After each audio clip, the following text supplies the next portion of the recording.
बातमी नाशिकची आहे। नाशिकमध्ये साखरपुड्याच्या दिवशीच बायकोचे संबंध उघड झाले आणि त्यामुळे एका इन्कम टॅक्स अधिकाऱ्याने स्वतःचं आयुष्य संपवलेलं आहे।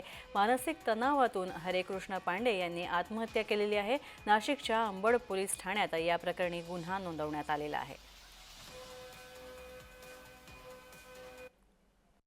वाराणसी येथे त्यांच्या मूळ गावी एका महिलेशी विवाह ठरलेला होता, परंतु त्या महिलेचा विवाहबाह्य संबंध असल्यामुळे, दुसऱ्या मुलाशी प्रेम असल्यामुळे आणि ती महिला यांना मानसिक त्रास देत असल्यामुळे डिप्रेशनमध्ये जाऊन पांडे यांनी आत्महत्या केली गळफास लावून।